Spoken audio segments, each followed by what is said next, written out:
اعوذ باللہ من الشیطان الرجیم، بسم اللہ الرحمن الرحیم۔ السلام علیکم ناظرین، میں ہوں آپ کا ہوسٹ محمد عقیل اور ہمارے اس چینل میں خوش آمدید۔ ناظرین کرام، ایک وہ زمانہ تھا جب پختہ ایمان کی بدولت مسلمانوں کی مدد کے لیے آسمان سے پرندے اترا کرتے تھے، اور ایک یہ زمانہ ہے کہ وہی پرندے آج عذاب کی صورت میں نازل ہو کر مسلمانوں کو خوف زدہ کر رہے ہیں، جس کی ایک مثال حال ہی میں پاکستان کے مختلف شہروں میں ہونے والا ٹیڈیوں کا حملہ ہے۔ ناظرین کرام، مختلف علاقوں میں ہونے والا ٹیڈیوں کا حملہ اس قدر شدید تھا کہ لوگ اپنے چہرے اور کان ڈھانپنے پر مجبور ہو گئے۔ فضاؤں میں موجود یہ لاتعداد ٹیڈیاں سیاہ بادلوں کا سا منظر پیش کر رہی تھی، یہاں تک کہ کراچی شہر کے نیشنل اسٹیڈیم میں جاری کرکٹ کے میچ کو کھلاڑیوں کے خوف زدہ ہونے کے سبب کچھ دیر کے لیے روک دیا گیا، جبکہ شہروں کی مصروف ترین سڑکیں اور بڑی بڑی عمارتیں بھی ان سے خالی نظر نہ آئیں۔ تاہم ان کے بارے میں محققین کا خیال ہے کہ یہ کسی قسم کا نقصان پہنچانے نہیں آئیں، بلکہ ان کا معاملہ کچھ اور ہے۔ دراصل پاکستان میں سرائی ٹیڈی کی افزائش نسل کے دو موسم ہیں۔ موسم سرما جو کہ فروری سے لے کر جون تک ہوتا ہے اور اس کا علاقہ بلوچستان میں ہے، جبکہ دوسرا جون سے ستمبر تک ہے اور اس کا علاقہ بدین سے لے کر پنجاب میں بہاؤ لنگر تک پھیلا ہوا ہے۔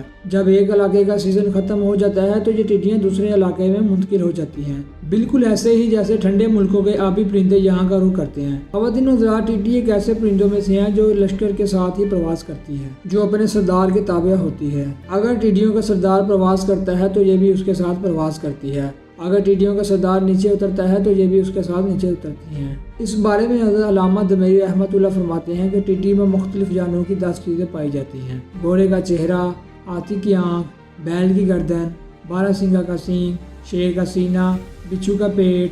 گدھ کے پر، اونٹ کی ران، شتر مرغ کی ٹانگ اور سام کی دونگ ہوتی ہے۔ جبکہ امام دمیری رحمۃ اللہ مزید فرماتے ہیں کہ ٹڈی کا لاب نباتات کے لیے زہر قاتل ہے۔ یہی وجہ ہے کہ لشکر جس کھیت میں پہنچ جاتا ہے اس کو برباد کر کے رکھ دیتا ہے۔ اس کے علاوہ یہی وہ پرندہ ہے جس کے ساتھ اللہ سبحانہ و تعالی نے قیامت کی حالت کو تشبیہ دی ہے، اور فرمایا ہے کہ قیامت کے روز لوگ قبروں سے اٹھائے جائیں گے تو وہ ایسے معلوم ہوں گے جیسے ٹڈیوں کا لشکر جو چاروں طرف سے پھیلا ہوا ہے۔ لیکن ٹڈیوں کے لشکر کی آمد کی وجہ سے مسلمان خوف زدہ ہو کر پریشانی کے عالم میں مبتلا ہے۔ وہ دراصل عذاب الہی نہیں بلکہ اللہ کی ایک ایسی مخلوق ہے جسے اللہ تعالیٰ نے مسلمانوں کے بہام کے لیے حلال کر دیا تھا، جس کا ثبوت ملتا ہے جس میں حضرت عبداللہ بن عمر رضی اللہ تعالیٰ عنہ فرماتے ہیں کہ ہم نے آپ کے ساتھ غزوات میں شرکت کی جس میں ہم ٹڈی کا گوشت استعمال کرتے تھے، لہذا ثابت ہوا کہ ٹڈی کا گوشت کھانا حلال ہے، اور اس پر تمام علماء کرام کا اتفاق بھی ہے۔ خواتین و حضرات، ایسی حلال کردہ مخلوق سے خوف کھانا اور طرح طرح کے وسوسے ذہن میں لانا ہی اصل میں ایک عذاب ہے،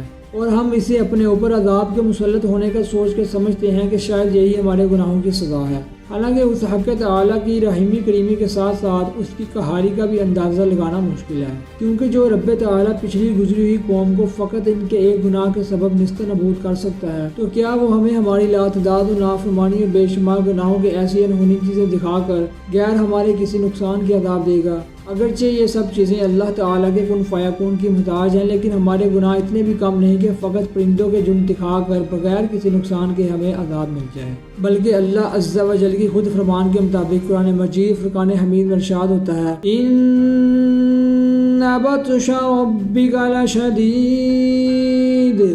بے شک اللہ کی پکڑ بہت سخت ہے۔ لہذا اللہ ہم سے درگزر فرمائے اور ہمیں اپنی رحمت کے سائے میں جگہ عطا فرمائے، اور ہمیں ایسا بندہ بنا دے جو ذات باری تعالیٰ کا پسندیدہ ہو۔ آمین ثم آمین۔ تو دوستو، اس کے ساتھ ہی آج کی ہماری ویڈیو کا اختتام ہوتا ہے۔ ویڈیو پسند آنے کی صورت میں ہمارے چینل کو سبسکرائب اور ویڈیو کو لائک ضرور کریں، اور پاس ہی موجود بیل آئیکن کو کلک کریں۔ تو دوستو، اپنے رشتہ داروں، دوستوں اور گرد و نواح کے تمام لوگوں کا خیال رکھیے گا۔ تب تک کے لیے